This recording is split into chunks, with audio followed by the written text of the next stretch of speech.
Okay, so in this video, I'm replacing the oven door hinge right here. And I already obviously got the door off. It's a double Kenmore wall-mounted unit. And what broke is this piece right here, this hinge. So you can kind of tell as you're lifting it down, it doesn't kind of, it comes down a little noisy, and you can just tell that the hinge is broken. It's a little bit heavier on this side. So nice to have a second door here for reference if you need to. But this particular model is the Kenmore 7904-7913-604, manufactured December of 07. So yeah, 18, 19 years old now. So as far as getting access to this, pretty simple, right? There's a lot of screws. You just need a Phillips head.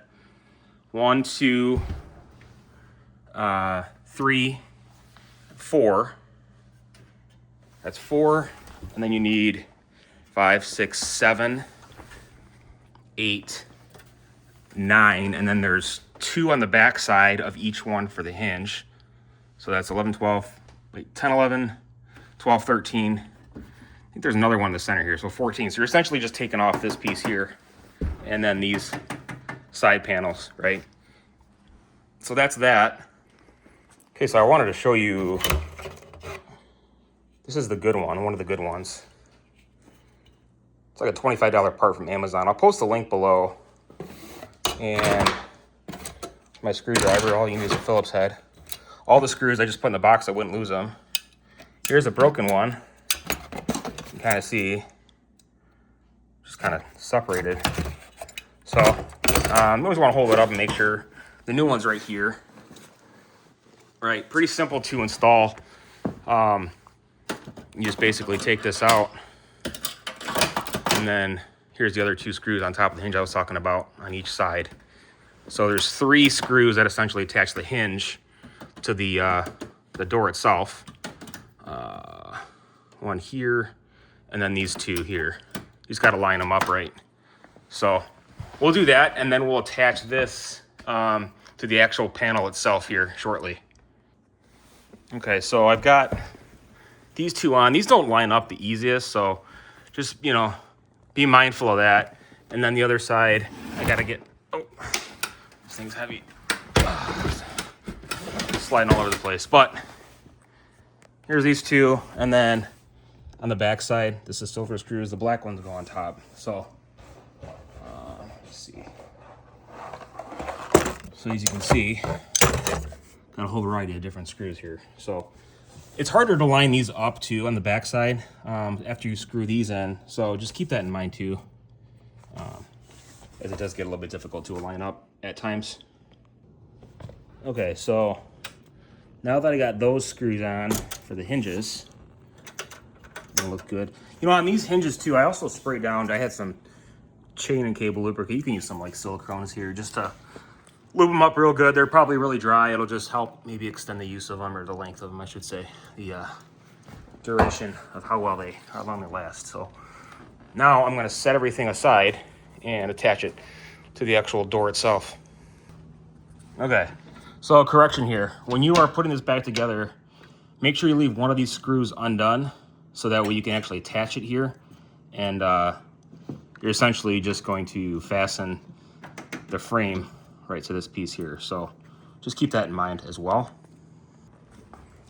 And also, when you're attaching this, make sure you got it tucked underneath this lip right here, this front lip, for alignment purposes. And essentially this is gonna go right here, just like that. And you know what? You have to flip it around. Okay, I just flipped it around. Make sure these holes line up the best you can. Sometimes you have to finagle it a little bit.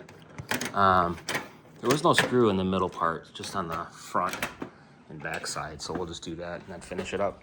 Then we'll mount it here. You know, a couple things to note. That one's really stubborn.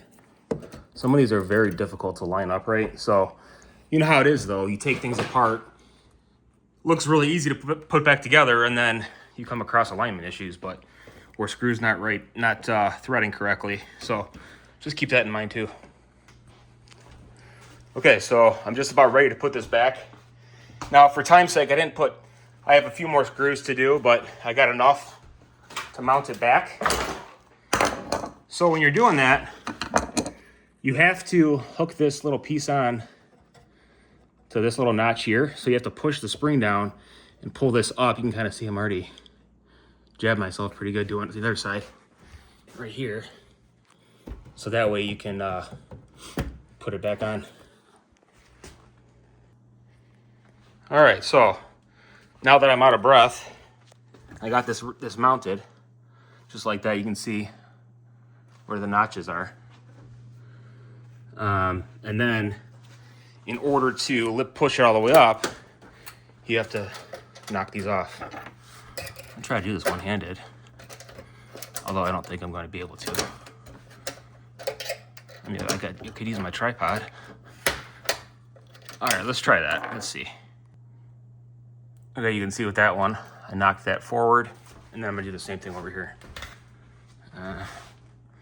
Let's see if I can zoom in.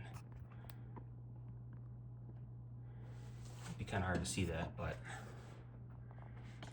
let's see if I can get this up here.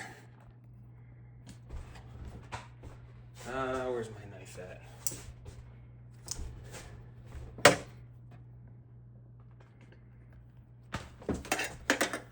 Try to push it down a little bit, just to push it down and just to lift it up.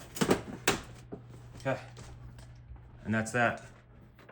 A little bit of dirt in there, that's what you're hearing, but pulls down smoothly. And then I just gotta get a couple screws in there, like right here, and then on the other side.